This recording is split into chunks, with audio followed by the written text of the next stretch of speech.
제가 어제 책을 한 권 소개받아서 급하게 사서 하나 읽고 왔습니다.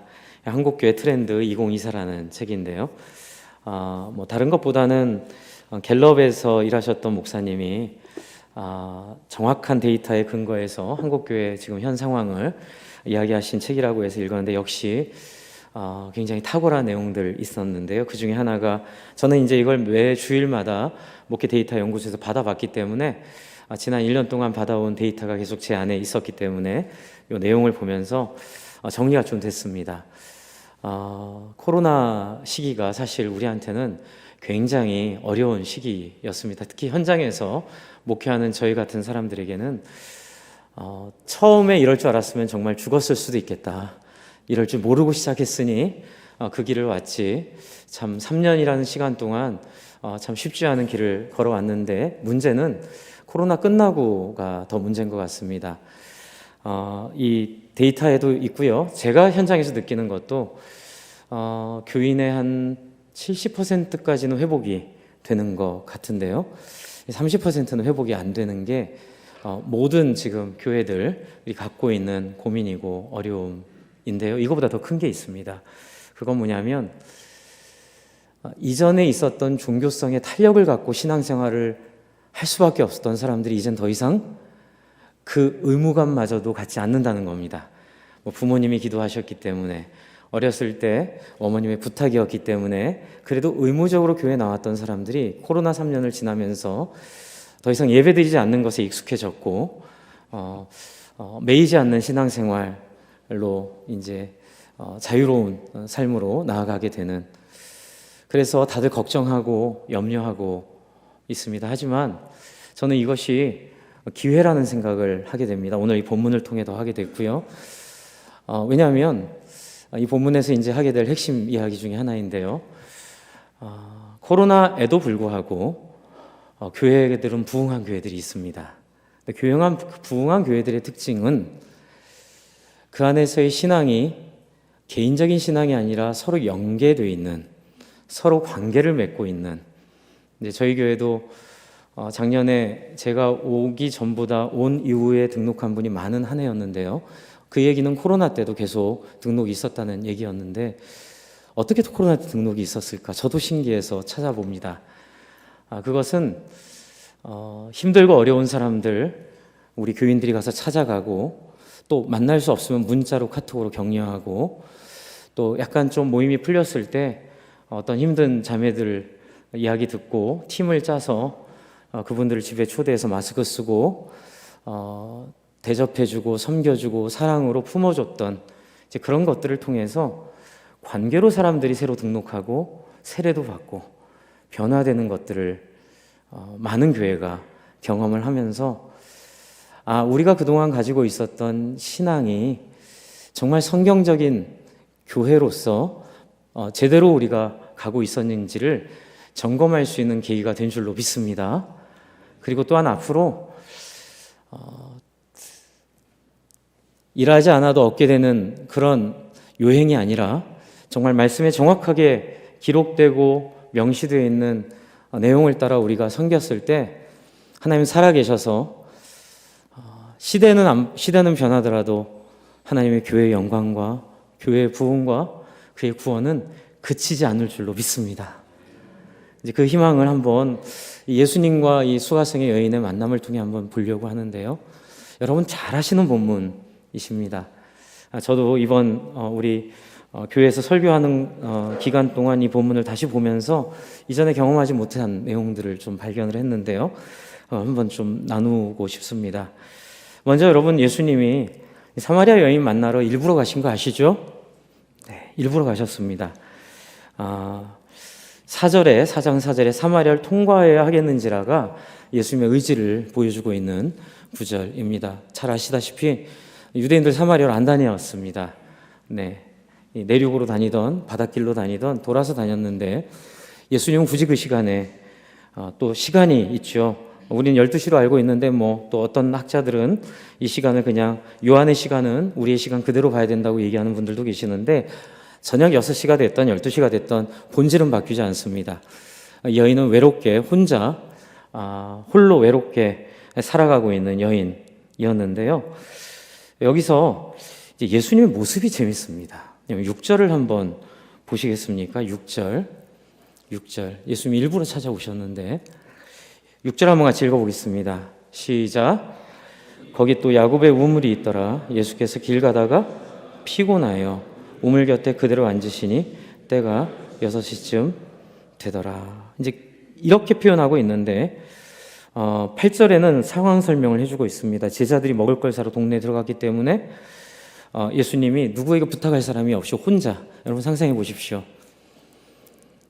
그 거리를 혼자 걸어서 지금 먹을 게 없는 상황에서 굶주려 있고 지쳐 있는, 그리고 여러분 예수님 이사야서에 쓰여 있는 거 보면 잘생겼나요? 못생겼나요? 죄송하지만 못생기셨습니다. 키가 크셨을까요? 작았을까요? 키가 작으셨고요. 그리고 늘 고질적인 제 상상이긴 한데 아마 피부병도 있으셨을 거고, 어쨌든 우리가 겪을 수 있는 모든 루저의 모습을 생생하게 보여주는 외모가 있지 않았을까라는 생각을 하게 됩니다. 이사야서에 있는 예언 때문에 그렇고요. 또 그래야만 우리에게 구원이 주는 극명하고 분명한 도전이 있기 때문에 그렇습니다. 위로가 되시죠? 네. 예수님은 그런 모습으로 옷은 어땠을까요? 행색은. 그래서 제가 이렇게 표현했습니다. 용서해 주십시오. 널브러지십니다. 그 여인 앞에 널브러지시는 예수님. 왜 그럴까요? 예수님은 다 이 여인을 보고 오셨기 때문에 이 여인과 대화하기 위해서는 여인의 눈높이에 맞춰야 된다고 생각하지 않으셨을까 생각이 듭니다. 여러분, 이게 바로 제가 지금 제목으로 삼은 종교에서 신앙으로 가는 예수님의 첫걸음입니다. 종교에서 사귐으로 가는 예수님의 첫 발걸음입니다. 왜냐하면 여러분 요한복음 3장에도 보면 이 니고데모가 예수님을 찾아왔을 때 니고데모의 관심은 표적이었어요. 근데 예수님은 계속 무슨 얘기하시죠? 네, 하나님이 너희를 찾아오셨다 얘기합니다. 그래서 20절 제가 한번 읽어드리면 요한복음 3장 20절에 악을 행하는 자마다 빛을 미워하여 빛으로 오지 아니하나니 이렇게 얘기하고 계세요. 이 문제는 그 행위가 악하다는 게 중요한 게 아니에요. 지금 예수님은 사람을 만나러 왔는데 이 기존의 이 신앙, 기존의 유대인들의 신앙의 문화는 표적 보여달라는 거예요. 나 천국 가겠냐는 거예요. 내가 당신 덕분에 성공하겠냐는 거예요. 제가 큰 회심을 여러 번 했는데, 여러 번 했습니다. 사람이 워낙 안 돼서 여러 번 회심을 해야 돼서 그 중에 한 회심이 제가 액체에서 95년도에 귀국한 그 송재훈 교수님의 설교 중에 에레미야 애가서를 가지고 주님만이 나의 기업이라는 그 내용을 듣다가 여러분 빌리그레함처럼 훌륭한 전도자가 되고 싶습니까? 그 사람처럼 그렇게 전 세계를 돌아다니며 복음을 전하고 싶습니까? 했을 때 저희가 말렸어요. 그 학생들이 다 손을 들고 아멘 했거든요. 근데 그분이 그러시더라고요. 미안하지만 지금 아멘 한 분들은 하나님이 쓰실 수 없습니다. 하나님은 그런 분이 아닙니다. 라고 하면서 에레미야 애가의 설교를 했을 때 저는 부흥을 경험했습니다. 그 경건회에서. 밥을 못 먹었습니다. 네, 학생들이 신문을 봤거든요. 복학생들은 그 학교 분위기가 말이 아니어서 학내 사태도 있고 그래서 신문 보고 3학년들, 4학년들은 뒤에서 자고 이랬는데 제가 복학생이었기 때문에 뒤에 앉아 있었는데 아직도 그 영광을 잊지 못해요. 어깨가 좁혀지고 흐느끼기 시작하고 하나님 앞에 자기의 마음을 쏟아내기 시작하고 하나님을 만나는 그 모습들. 그날 밥 못 먹었습니다. 식당은 난리가 났고요. 네, 그 경건회 끝나고도 계속 학생들이 통성으로 기도하고 회개하고 우리의 동기와 우리가 하나님께 나온 그 목적에 대한 그 정말로 하나님이 밝히 드러내시는 너의 목적이 병 낫는 거니? 너의 목적이 유명한 목사 되는 거니? 너의 목적이 유명한 지도자 되는 거니? 사람들이 너를 환호하고 너의 설교를 들으려고 모이는 그것이 너의 꿈이니? 지금 니고데모는 그러고 나왔거든요. 예수님은 그거 아니라고 얘기하죠. 하나님 너희를 찾아오셨고 너희가 그 빛으로 나와야 되는데, 그분을 만나야 되는데 너의 행위가 악하기 때문에 못 나가고 있다고 얘기하고 계시는 거죠. 그래서 보혜사 성령이 오실 때에 바람이 어디서 와서 어디로 가는지 모르는 것처럼 너희 안에 어두움이 사라질 때에 빛으로 와 나와 만나자, 이 관심을 예수님이 얘기한 것처럼 이 여인에게도 예수님은 빛으로 찾아오십니다. 빛으로 오시되 그의 눈높이에 맞춰 오십니다. 그의 언어에 맞춰 오십니다. 그리고 예수님이 뭐라 하시죠? 물 좀 달라고 합니다. 그것도 유대인 남자가 사마리아 여인에게, 그냥 남자가 여인에게 해도 좀 그럴 텐데 유대인 남자가 사마리아 여인에게, 또 우리가 알고 있듯이 이 사마리아 여인은 행실이 바르지 못한 것처럼 느껴진, 아니라고 말하는 분도 간혹 있지만 그래도 온전하지는 않은 사람이잖아요. 죄송한 표현이지만 누가 보면 저 여자한테 왜 말을 걸지? 이렇게 오해받을 수 있는 그 오해를 감수하면서까지 이 여자에게 자기를 희생하며 대가를 지불하며 예수님은 물을 달라고 하십니다. 그리고 여자가 몇 마디 얘기하니까 10절에 내가 만일 내가 누구인 줄 안다면 나에게 물을 달라고 했을 거라고 얘기하면서 예수님은 이제 본격적인 이 여자와의 대화를 통하여 만남을 시도하고 계십니다. 여러분이 요한은요, 요한 1서 아시죠? 요한 1서에 그렇게 썼죠. 사귐이 있게 하려 하심이니라. 이 요한의 지금 이 배열은 이렇게 얘기해도 되나요? 제가 분위기 잘 몰라서. 요한이 쓴 거잖아요. 그렇죠? 예, 저도 신대에서 공부할 때 이것 때문에 되게 많이 고민하고 기도했는데 요한이 쓴 거예요. 하나님이 요한을 사용해서 쓰신 겁니다. 요한의 관심과 요한의 그가 갖고 있었던 경험을 통해서 하나님이 당신의 이야기 쓰셨는데, 요한의 관심은 이 배치, 요한이 이 사건들을 배치한 관심은 바로 만남입니다. 가나안 혼인잔치도 그렇고 3장에 나와 있는 니고데모의 이야기도 그렇고 지금 수가성 여인의 이야기도 그렇고 눈이 오네요. 감사합니다. 위로가 되고 있습니다. 네. 좋죠? 눈 오는 거 보니까요. 하나님 이렇게 오시더라고요. 하나님 어느 날 갑자기 첫눈처럼, 생각하지 못했던 바람처럼, 내가 너무 힘들고 외롭고 어려울 때, 뭐 신학이 뭔지 진리가 뭔지 모르겠지만 그냥 고통스러워 죽고 싶을 때 주님이 나와 같은 모습을 가지고 오셔서 너 많이 힘들지? 왜 그러고 있니? 지금 이 여인은 그런데 익숙하지가 않아요. 여인은 예수님의 이 대답에 낯설게 반응합니다. 12절에 보시면 우리 조상 야곱이 이 우물을 우리에게 주셨고 또 여기서 자기와 자기 아들들과 짐승이 다 마셨는데 당신이 야곱보다 더 크시니까. 누가 따뜻하게 대해주고 누가 따뜻하게 말 걸어주고 위로해주면 거기에 충실하면 되잖아요. 그런데 당신 야곱보다 더 크시니까? 라고 이렇게 물어보는 매우 종교적인 질문. 저는 니고데모나 이 여인이나 그 당시 문화에 시대의 아들이란 생각이 들다, 시대의 딸이란 생각이 듭니다. 다 이런 데 관심이 있는 거예요. 뒤에도 보면 예배 어디서 드려야 되냐? 여러분, 예루살렘에 예배 드리면 구원받고 그리심산에서 예배 드리면 구원 못 받고 그리심산에서 예배 드리면 구원 받고 예루살렘에서 예배 드리면 구원 못 받고 뭐 그런 겁니까? 근데 이 사람들은 그렇게 철석같이 믿고 하나님을 섬기고 있는 거예요. 하나님 복창이 터질 노릇이죠. 여러분, 구약에 하나님의 통곡이 있습니다. 들어보셨습니까? 하나님 계속 마음과 마음으로 만나려고 다가오시는데 인간은 당신 나에게 뭐 해주실 거예요? 당신 나에게 우리의 왕이라고 하시는데 우리 이번 전쟁에서 이깁니까? 하나님은 그건 결과일 뿐이죠. 하나님의 관심은 내가 너 이기게 해주고 6월절 어린 양의 피로 너희를 구원해 줬는데 그건 바로 내가 너를 만나고 싶어서야. 내가 너의 이야기를 듣고 싶고 내가 너의 삶에 개입하고 싶고 내가 너의 삶과 대화하고 싶어서 그래. 예수님이 이 땅에 오셨지만 세상에 알아보지 못합니다. 심지어 유대인들도 알아보지 못합니다. 너무 종교성에 파묻혀버린 거예요. 저는 이번 코로나가 정말 축복이라는 생각을 가끔 합니다.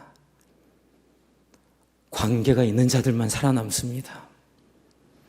하나님과 깊은 인격적 관계가 있는 자들만 버틸 수 있었습니다. 그렇다고 못 버틴 분들 잘못됐다는 거 아니죠. 요한일서에 있는 것처럼 누구든지 자기 죄를 자복하면 그는 미쁘시고 오로사 우리 죄를 사하시며 우리를 모든 불의에서 깨끗하게 하실 것이요. 아멘. 이 하나님은 우리 아버지세요. 관계가 없어서 그렇게 힘들었던 거예요, 신앙생활이. 여러분, 신학이 왜 힘든 줄 아세요? 하나님과 관계가 없어서 힘들어요. 저를 가르쳤던 선생님께서 해주시던 간증이 또 제가 저 구약하려고 영국 갔다가 IMF 때문에 포기하고 한국 온 거거든요. 정말 구약학자가 되고 싶었습니다. 근데 이유는 딱 하나예요. 그 시가서를 듣다가 하나님 만났습니다. 시편 119편 강의 듣다가 그 살아계신 하나님, 그 시편의 하나님 제 앞에 와 계시더라고요. 뭐라고 표현은 못하겠어요. 그 하나님의 영광, 그래서 결혼하기 전이었는데 결혼 안 해도 된다고 얘기할 정도로 결혼이고 뭐고 아무것도 필요 없는 거 하나님 너무 좋은 거예요. 이 하나님 한 분이면 내일 죽어도 좋겠고 이 하나님의 거룩과 위대하심, 그 하나님이 나를 사랑하셔서 지금 나에게 임하신 하나님. 그래서 그 교수님께 여쭤봤죠. 어떻게 박사 받으셨냐고. 이분이 출애굽기 19장, 여러분 잘 아시는 결혼으로 그렇죠? 출애굽기 19장 결혼으로 푸는 건 지금 자연스러워졌는데 그 당시에는 아무도 그렇게 얘기하지 않았습니다. 그래서 그거를 19장 앞을 하나님이 못된 하나님, 인자한 하나님. 왜냐하면 뭘 해도 다 봐주고 19장 뒤에는 못된 하나님, 뭐만 하면 다 혼내고 19장 앞뒤가 너무 다르니까 이건 편집돼서 붙여졌다 이렇게 주장하는 사람들 사이에 들어갔어. 이게 한 권의 책이고 이 하나님 19장 이전에 하나님도 하나님이고 19장 이후에 하나님도 하나님이라는 걸 정말 드러내고 싶은데 안 풀리는 문제가 하나 있었다고 하시더라고요. 그래서 어떻게 했냐 물어봤죠. 히브리어 성경 하나 들고 한 달 동안 금식하셨답니다. 하나님 앞에 하루에 한 끼. 하루에 한 끼. 그래서 아침 9시부터 히브리 성경 들고 그 첼트남에 저도 거기 있었거든요. 그 잔디밭에 나가서 울면서 기도하셨대요. 하나님, 저는 하나님이 살아계셔서 이 하나님의 말씀으로 이 성경 주신 거 믿는데 이 옥스퍼드에 있는 학자들 또 그 주변에 있는 학자들 이거 설득할 수가 없습니다. 하나님 이걸 뭐라고 설명해야 될까요? 한 달이 되던 날 기도하고 있는데 토요일 날 갑자기 12시에 종이 땡땡 쳐지면서 교회 문이 열리고 거기서 걸어 나오는 신랑 신부를 본 거예요. 아, 결혼이구나. 결혼하기 전에는 다른 여자 만나도 됩니까? 안 됩니까? 결혼하기 전에 다른 여자 만나도 돼요? 안 돼요? 되죠. 결혼한 다음부터는 만나면 혼나는 거예요. 그래서 19장 전에 하나님이 착한 하나님이 아니고 19장 이후에 하나님이 엄격한 하나님이래서가 아니라 그 언약이 결혼이었기에 하나님 그렇게 하셨구나. 논문 방어전 할 때 옥스퍼드에 있는 학자들이 반대하지만 내가 당신의 의견에 동의할 수는 없지만 당신의 이야기는 말이 된다는 얘기로 통과했다는 간증을 들으면서 신학을 통해 하나님 만날 수 있음을 믿습니다. 네, 이 여인을 찾아온 니고데모에게 오신, 좀 더 볼까요? 이 여인의 이야기. 여러분, 이 여인은 계속 종교적으로 나가요. 종교적으로 나가면서 당신이 야고보다 큽니까? 그런데 여러분, 예수님이 탁월한 점이 뭔지 아세요?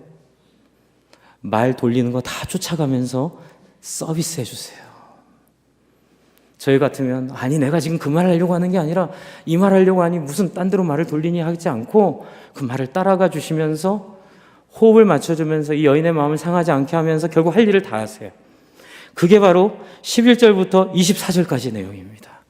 이 여인에게 예수님이 13절, 14절 자세히는 말씀 못 드리겠지만 여러분 한번 고민해 보면서 읽어보세요. 잘라가지고 옛날엔 카드로 다 한 절씩 해가지고 배치하면서 구별해가지고 공부했었거든요. 요즘엔 컴퓨터가 있으니까 이거는 너무 쉽잖아요. 그렇죠? 색깔 칠해가면서. 여러분 13절, 14절 그래, 우물 얘기했지? 그래서 얘기하시는 거예요.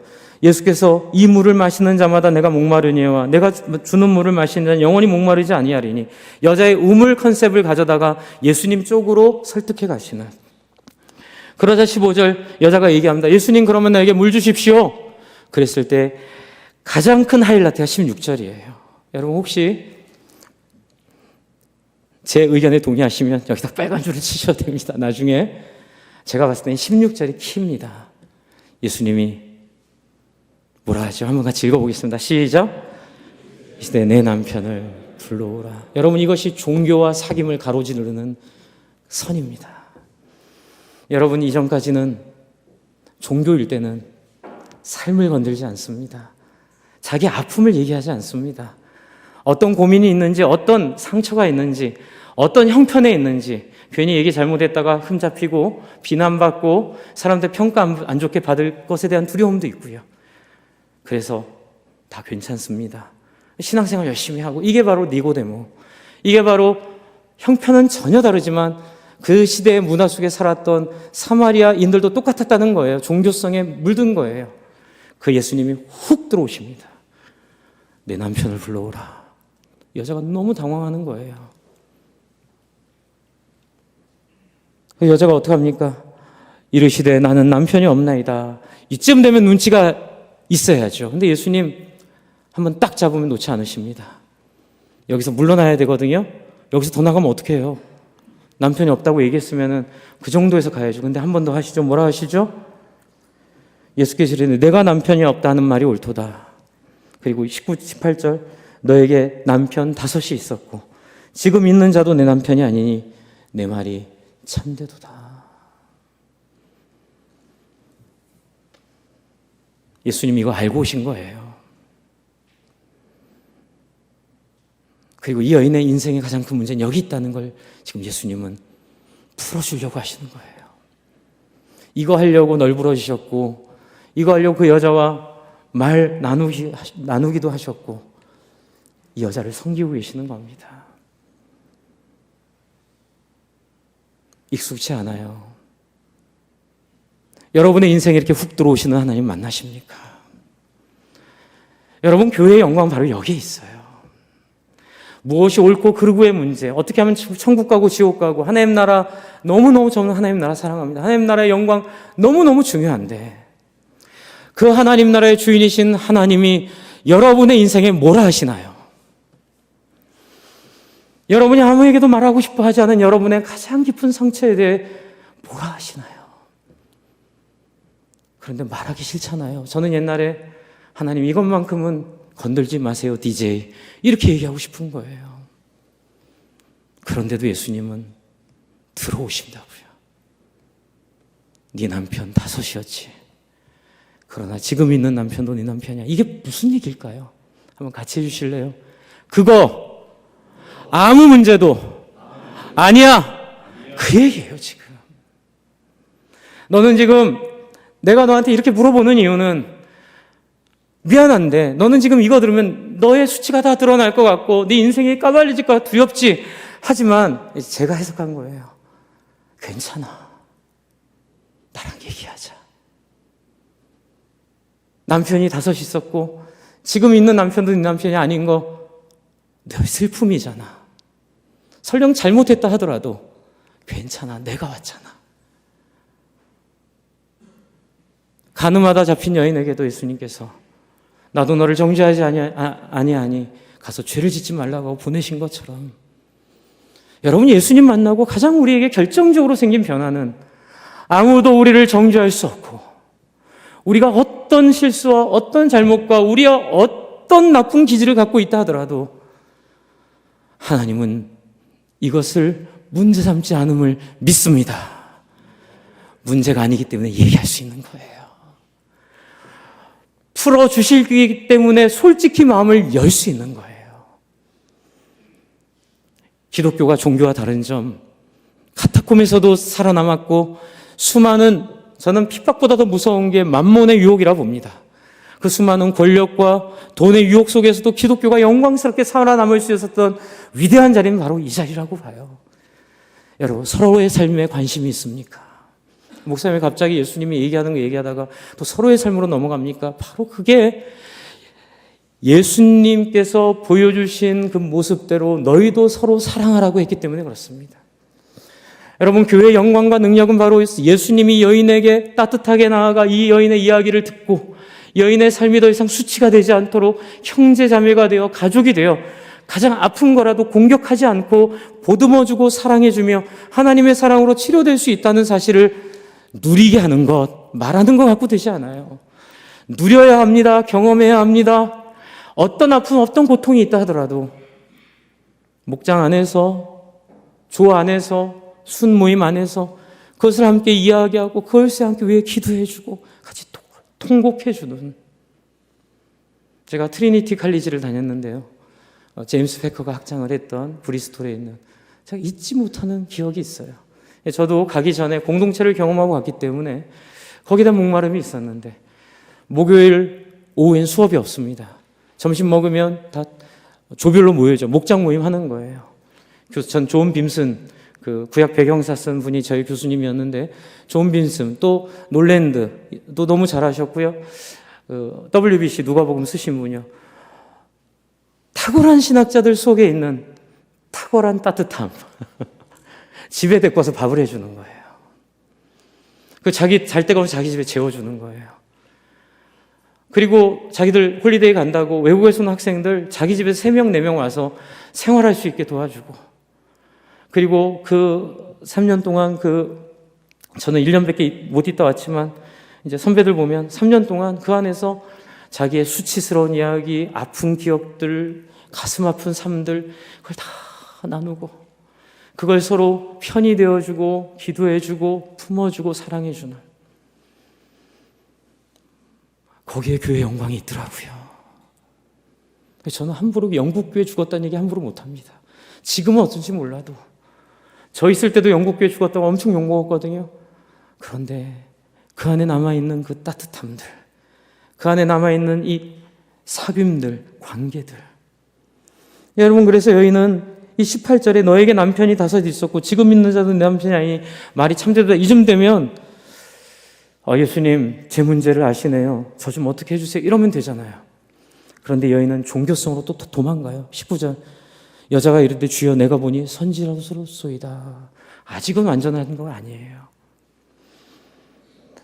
그러면서 20절 뭐라고 물어보죠. 우리의 조상들은 이 산에서 예배하였는데 당신들의 말은 예배할 곳이 예루살렘에 있다 하더나이다.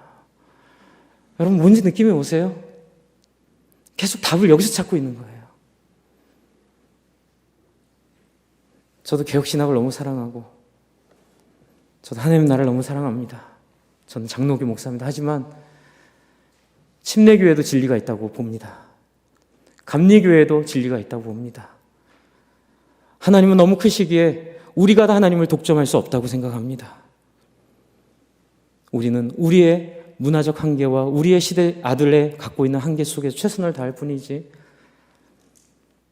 장로교 한다고 개혁주의 신학 한다고 다 되나요? 죄송합니다. 사과드리겠습니다.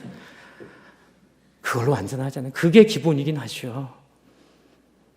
또 좋은 침례교도 좋은 점이 있어요. 감리교도 좋은 점이 있어요. 하지만 그게 다 되나요? 그걸 통해 예수님 만나야 될 줄로 믿습니다. 휘필드와 웨슬레가 그렇게 친했지만 신학자 입장이 달랐잖아요. 그 전기의 마지막 부분에 기가 막힌 전기 작가가 그렇게 썼잖아요. 둘은 서로 신학과 입장은 달랐지만 누가 더 하나님을 사랑하느냐 경쟁하듯이 서로 최선을 다해 하나님 사랑하는 삶을 살다 갔었더라. 할렐루야. 삶으로 보여주십시오. 입이 아니라, 주장이 아니라, 비난이 아니라, 판단이 아니라, 저는 이걸 본때 신학이라고 봅니다. 사람들이 비난받고 논쟁해서 그래서 굴복하지 않습니다. 사람들은 예수님의 이 따뜻한 배려, 그리고 삶을 만져주고 삶을 나누는 교회, 배고플 때 따뜻한 밥 한 그릇, 상처있고 아팠을 때 잔소리가 아니라 너 많이 아프지? 괜찮아. 안아주는 그 따뜻한 온기. 여러분이 여인은 계속 도망가요. 내가 보니 선지자입니다. 어디서 예배합니까? 근데 예수님 탁월함이 또 여기서 나와요. 이것도 반박 안 하세요. 이 얘기를 딱 따라가 가십니다. 22절, 너희는 알지 못하는 것을 예배하고 우리는 아는 것을 예배하노니 이는 구원이 유대인에게서 남이니라. 여러분, 저는 개혁신학이 옳다고 믿습니다. 여기 예수님도 이게 구원이 유대인에서 난다 그러시잖아요. 그렇죠? 네. 그러나 그렇게 얘기 끝나지 않죠. 만약 구원이 유대인에서 난다면 그러면 예루살렘에서 예배해야 된다고 답을 줘야 돼요. 그러나 예수님은 혁명적인 얘기를 하십니다. 뭐라 하시죠? 23절, 24절 같이 한번 읽겠습니다. 시작. 아버지께 참되게 예배하는 자들은 영과 진리로 예배할 때가 오나니 곧 이때라. 아버지께서는 자기에게 이렇게 예배하는 자들을 어떻게 해요? 찾으시느니라. 하나님은 영이시니 예배하는 자가 영과 진리로 예배할지니라. 제가 말씀드렸죠. 요한의 지금 포인트는 여기 있어요. 니고데모에게도 어두운 가운데 빛으로 오신 예수님, 찾아오신 예수님, 영으로 우리에게 먼저 오신 예수님, 우리에게 먼저 다가오신 하나님, 이 하나님이 예수님을 통하여 이 전 세대와 이 후 세대를 갈라버리셨습니다. 어떻게 해요? 더 이상 예루살렘이냐 그리심산이냐가 아니라 더 이상 어떤 신학적 탁월함이냐가 아니라, 물론 신학적 탁월함도 필요합니다. 하지만 유대인이라고 하셨잖아요. 탁월함도 필요하지만 이때가 왔습니다. 영과 진리로 하나님 만나시기 바랍니다. 영과 진리로 하나님 누리시기를 바랍니다. 그리고 나서 이 여인이 또 물어봐요. 25절, 메시아 그리스도라는 이가 오실 줄 아노니 그가 오시면, 그에게 무슨 얘기냐면, 예수님, 당신이 얘기한 거는 메시아가 와야 가능한 얘기입니다. 그래서 예수님 한마디 하시죠. 내가 그니라. 여기에 능력이 있는 거예요. 그래서 여인이 예수님을 메시아로 아까 선지자라고 했잖아요. 이제 예수님은 메시아로 고백하고 뛰쳐나가서, 여러분, 물동이를 버려두고, 물동이를 버려둔 것도 큰 건데, 마을 사람들한테 간 게 이게, 여러분 상상해 보셨어요? 마을 사람들한테, 나한테 수치를 두는 마을 사람들, 나를 조롱하는 마을 사람들, 근데 글로 뛰쳐들어가는 거예요. 사람들을 데리고 옵니다. 사람들한테 뭐라고 합니까? 그가 메시아인데, 29절 한번 같이 읽겠습니다. 4장 29절입니다. 시작. 내가 행한 모든 일을 내게 말한 사람을 와서 보라. 이는 그리스도가 아니냐 하니. 주 안에 사랑하는 성도 여러분, 성도들은요, 또 VIP들은, 우리 예수 안 믿는 분들 VIP라고 하는데요, 비신자들은 자기의 삶이 만져졌을 때 신앙 고백을 합니다. 우울증에 빠졌는데, 삶이 어렵고 힘들었는데 따뜻하게 대해주고 따뜻하게 섬겨주는 그 마음 덕분에 마음을 열고 물어봐요. 목사님, 저한테 왜 이렇게 잘해주세요? 다단계인 줄 알았는데 다단계는 아니시고, 신천지인 줄 알았는데 신천지도 아니시고. 여러분, 다단계와 신천지와 우리의 차이는 딱 하나예요. 우린 이미 모든 것을 얻었기 때문에 그냥 나눠주는 거고요. 다단계와 신천지는 그걸 해야 얻을 수 있기 때문에 그 사람을 통해 그걸 얻으려고 하는 거예요. 저와 여러분 안에 이 자유가 있기를 바랍니다. 사귐입니다. 우리 슬라이드 많이 보여드렸는데 다 못 보여드리고 마지막 한 장만 보여주십시오. 우리 요한일서 1장 슬라이드를 좀 보내드렸는데요. 마지막 이거 읽고 기도하도록 하겠습니다. 준비가? 네. 1장 1절부터 4절, 같은 요한이 쓴 겁니다. 같이 한번 읽어볼까요? 시작. 태초부터 있는 생명의 말씀에 관하여는 우리가 들은 바요, 눈으로 본 바요, 자세히 보고 우리 손으로 만진 바라. 이 생명이 나타내신 바 된지라. 이 영원한 생명을 우리가 보았고 증언하여 너희에게 전하노니 이는 아버지와 함께 계시다가 우리에게 나타내신 바 되니시니라. 우리가 보고 들은 말을 너희에게도 전함은 너희로 우리와 사귐이 있게 하려 함이니 우리의 사귐은 아버지와 그의 아들 예수 그리스도와 더불어 누림이라. 우리가 이것을 쓰면 우리의 기쁨이 충만하게 하려 함이니라. 여러분의 기쁨이 이 안에 있기를 바랍니다. 내가 만난 예수를 나누게 되고 또 그 예수로 인하여 아무도 할 수 없는 얘기를 서로 나누는, 우리가 피부치도 아니고 형제도 아닌데 어떻게 이런 얘기를 같이 나누고 있지? 우리 교회 안에 목장에 있는 사람들이 종종 그런 얘기 하더라고요. 어떻게 이렇게 처음 만난 사람이 이런 깊은 얘기를 나누고 있고 서로를 지지하고 있고 서로를 사랑하고 있을까? 우리 학교 안에서도 이런 사귐이 넘치고 여러분 속에 이야기를 많이 나누시기를 바랍니다. 기도해 주시기 바랍니다. 주의 성령이 그 위에 임하시겠다 약속하셨습니다. 기도하겠습니다. 하나님 아버지, 빛으로 이 땅에 오셨지만 우리의 관심은 작고 하나님 나 얼마나 큰 목사 될 거예요? 하나님 나 얼마나 큰 유명한 사람 될 겁니까? 라고 물어보는 그 비참함을 하나님 회개하고 용서를 구합니다. 하나님 우리를 위하여 당신을 아낌없이 주신 예수님께 반하게 하여 주시고 매혹당하게 하여 주시고 그분에게 마음을 다 뺏기게 하여 주시옵소서. 그리하여 정말로 그분 사랑으로 인하여 영혼들을 섬기고 사랑하며 소통하며 사귐을 전하고 알리는 귀하고 복된 사역자 한 명 한 명으로 세워지게 하여 주시고 우리 또한 귀한 교수님들, 우리 학생들 섬기고 가르칠 때에 이 귀한 사귐 속에서 탁월한 신학적 능력을 가지고 하나님 신학을 통하여 거듭나며 신학을 통하여 영혼들이 하나님 만나는 놀라운 역사 부어 주시옵소서. 예수님 이름으로 기도합니다.